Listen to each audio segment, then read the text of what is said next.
Good afternoon and welcome, Sandra Brown.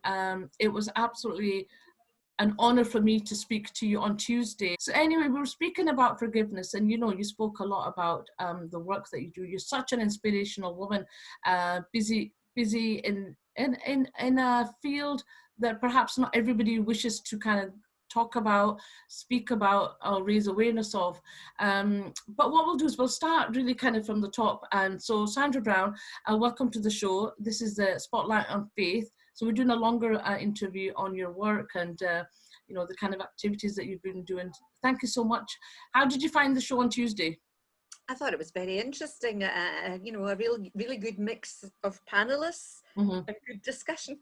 Good, yeah. That's good.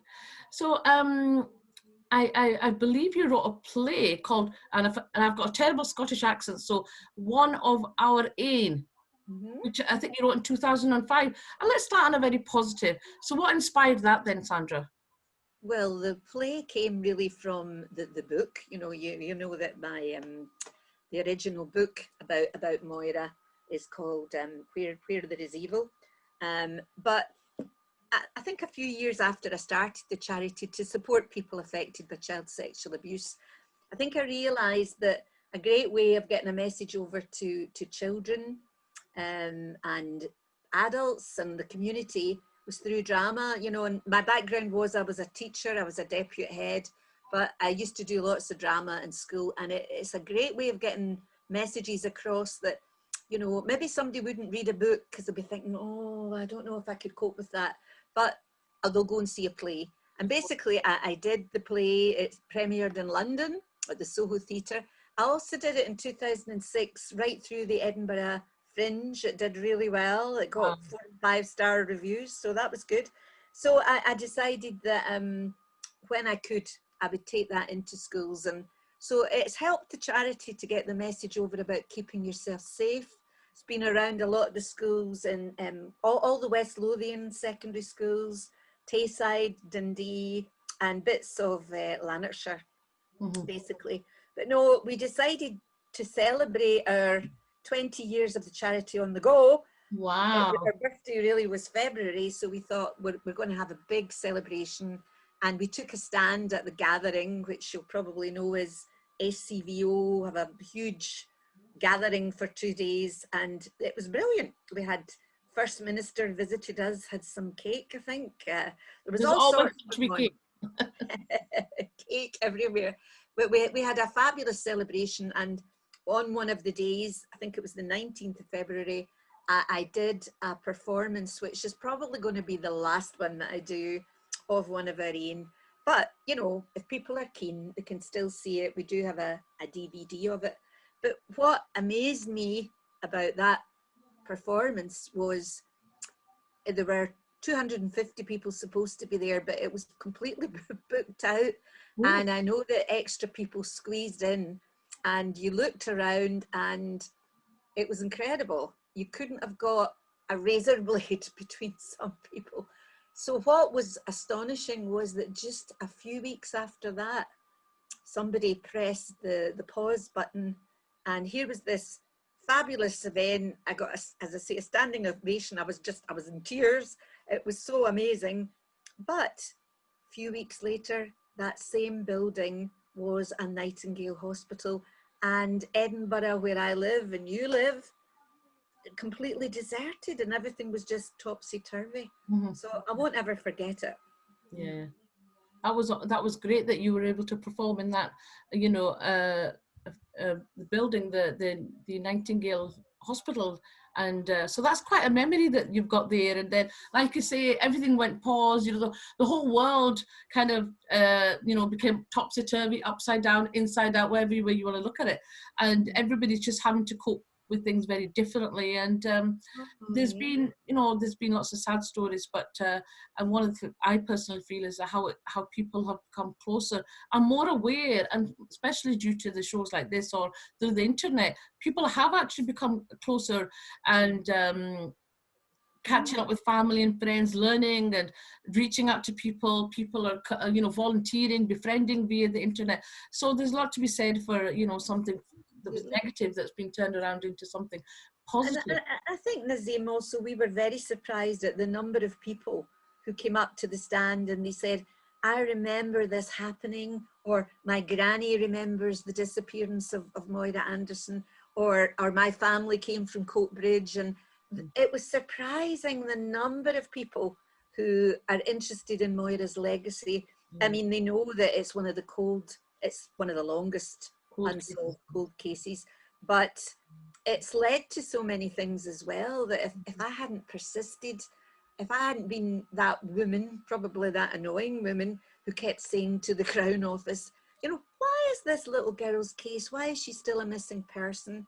Why is this not a murder investigation? I'm just going to stop you. Yeah, I'm sorry, I'm going to stop you there, Sandra, because I'm just thinking I want to give a wee bit of background, because it's for somebody who's just coming into the interview, they may not have seen the Tuesday show. So Moira Anderson was a friend of yours from school, and this. No, we lived a few streets away, but she wasn't. She wasn't a chum, you know. She All was right, I understand. But you knew of her, and she went missing in 1957. And you know, I'll let you take it from there, because I could never do it justice the way you tell it, and what events led up to that. Well, she was 11 and I was only 8, so it kind of makes it clearer. We were at different schools, different age groups, but I'm actually the same age as the youngest Anderson girl. There was 3 sisters and Moira was the middle one. So she disappeared, and it was kind of called like the Little Red Riding Hood. She had a little pixie hat on. She disappeared in the snow and basically never seen again.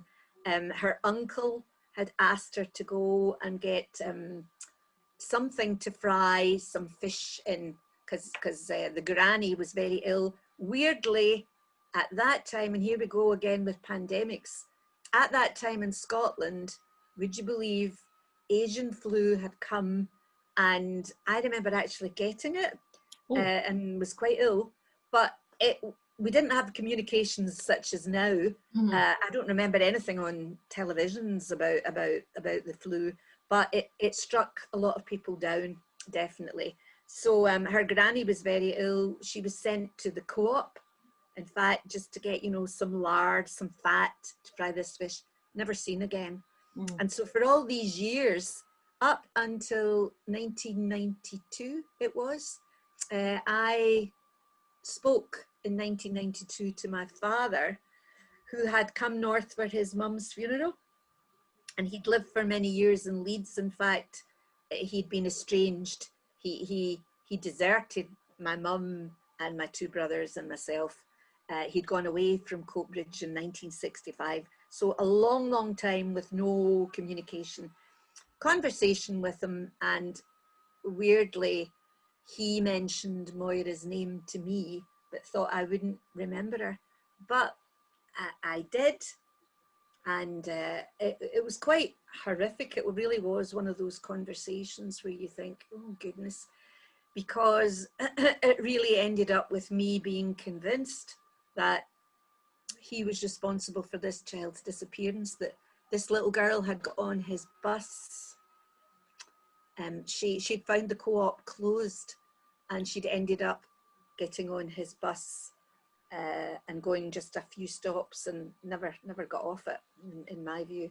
So because of all the questions, for many years, Moira was regarded as a missing persons, but I put on an awful lot of pressure on Crown Office, and finally, around about 2012, finally the Lord Advocate met with me, and they said, you know, we are upgrading this case to a murder investigation. But my father never ever was brought north. He was arrested, Nasim.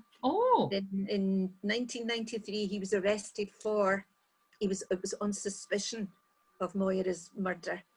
But my reason for writing Where There Is Evil was because the Scottish Crown Office decided not to do anything. They just left everything. They said it wasn't in the public interest to bring him north. And what I found hard to fathom was it had emerged by this time that, yeah, my cousins had been preyed on by my father. It emerged that neighbours childhood friends, people who'd maybe come to the door when I went to play with them and they'd said, I'm not allowed to play with you anymore because your dad does funny things. Oh. So, you know, when you're only 6 or 7, you don't really understand. But as an adult, it all fell into place. Yeah. And as I mentioned on Tuesday, my father was in fact a convicted paedophile who served time in Saughton Prison in Edinburgh. But that was for a different girl altogether. That was a young girl of 13 who had babysat for us. All right.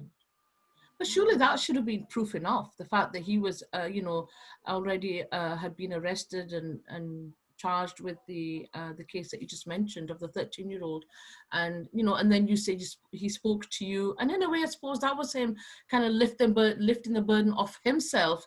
And to think where that led to, you know, you had that conversation, and you mentioned on Tuesday the fact that you were like, okay, I've been given this piece of information. What do I do with it? And I think, you know, I have to give it to the people that you spoke to. You said you spoke to your GP, you spoke to a local priest, because it all came down to who you spoke to. Because if you'd spoken to, say, somebody who was thinking, oh, you know, let's just leave this alone, leave the dead alone, and you know, it would have been a completely different journey you would have taken. But the journey you took is of, you know, it's quite a legacy for Moira, and to try and get some justice for her. Well, we do say to children that we support, Nasim, we say to them, you know, we can't wave the magic wand. This has happened to you.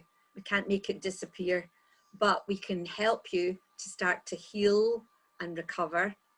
You know, you'll go on your own journey, but definitely, you're right. I actually always say to people, the first folk that a child discloses to, it's so important that they listen. Because if you're dismissed, if somebody scoffs at you, if somebody says, oh, no, your father was a nice man, he wouldn't have done that. Yeah, you actually begin to doubt yourself, Nasim. So yeah, the first few responders, I always say, are critical. And those who are bystanders, the ones who just say things like, well, do you know, you should pretend that you just didn't hear what he said and just go away and live your own life. And you think, because I would then have had to live with that burden. And it is weird, given that the theme of your program on Tuesday was forgiveness. What sparked that conversation was him saying to me that he thought his own father, my grandfather, had never forgiven him. It's very ironic, isn't it? It certainly is, exactly, yeah. Weird, yeah. And I think, you know, you were very brave in the fact that, you know, it's very difficult, I would have imagined, maybe from your family, and I don't know if your mum was around, the fact that you actually spoke against your dad, because that would have taken an enormous amount of bravery to do that, because you believed it. Well, yes, but I mean, people definitely don't want to hear this message. And in a family, it's a bit like somebody's just let a hand grenade go off. And you often have two camps that appear. The ones who just don't want to believe this, and they'll actually sort of, you know, go down the route of, oh, no, this has been imagined, you know. And you get the people who say, well, yeah, wait a minute, let's look at this. What's the evidence? And as you say, there was actually a pattern of evidence that was there, which the police had, but for reasons best known to themselves, the Scottish legal system did not want to bring my father north. So a huge sense of injustice made me think, do you know, I'm going to pick up the pen. The pen is mightier than the sword. This isn't about vengeance. It's not about revenge. But Moira needs to be remembered. Of course. And really her legacy is amazing. I mean, for a wee girl who was only, you know, 11 when she disappeared, she was just getting ready to go to high school. A bright, articulate young girl. Future ahead. You know, you don't know where, you know, what amazing things she could have accomplished, but her life was cut short. And, you know, it just really right to the core of me. I'm just been crying and really feeling the emotion of of, you know, obviously you're feeling it in from a daughter's perspective, but somebody that you knew, and the kind of responsibility that you had on you, the onus was on you to do something about it. So like, it was almost like a path had been laid out for you, which you took. I think so. I think, yeah, it almost feels like predestined. Exactly. And your faith really being important, because I mean, I was 42, I think, when all this happened, when I had this conversation with my father. And maybe before that, you know, when I was in my 20s and 30s, and, you know, I was a young mum in my 30s. You know, I was a deputy head in a school, I was teaching child protection, and then I was a lecturer. My life was so busy, but maybe I wouldn't have had the strength to actually take forward what I felt I had to. And it was very difficult, because you asked about my mum, and my mum was still around. My mum didn't pass away till 1995, and she knew about the book.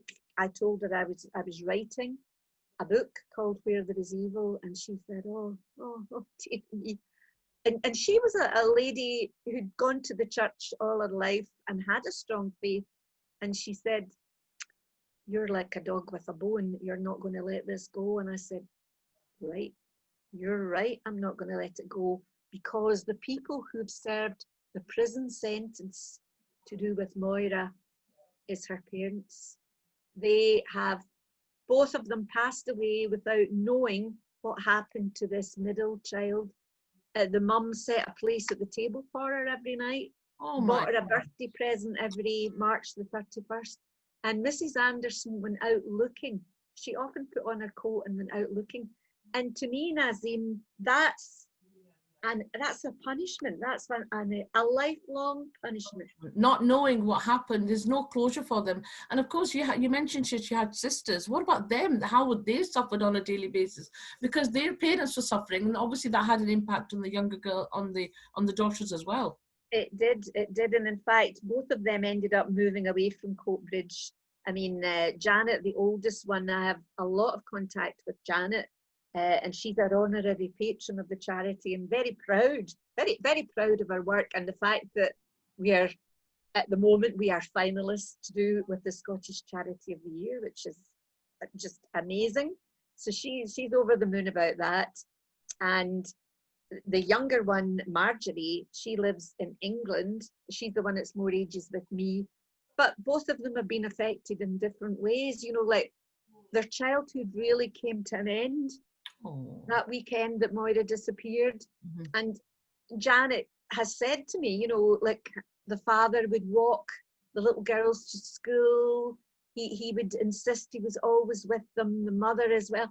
So a lot of their freedom was curtailed. Taken away again. And you can't blame the parents. You know, I would, God forbid, that, you know, that's the most natural reaction, is to kind of then bringing the kids back, taking the freedom away, and ensuring that, you know, this does not happen again. And, you know, one thing that, you know, you mentioned that some of your cousins had been, did any of them come forward at all? Only after I had gone to the police, it then emerged. And I was deeply shocked, because, you know, I'm from a big working class family in Coatbridge. There were about 23 grandchildren. And when this was flagged up, I thought, no, because I'm the oldest granddaughter, and I would know. And then it turned out wrong.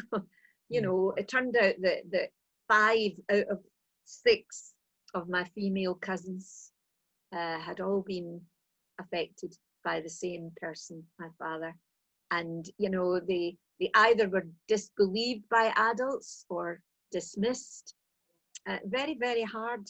So I think, you know, I realised that there wasn't a lot of support when folk do speak up. The court case to do with Moira went nowhere. My dad wasn't brought north. I kept on asking questions. I kept saying, you know, I believe my father might have been part of a paedophile ring.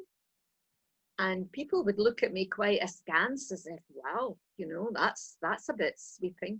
But I tried to explain, look, I've got a background in child protection.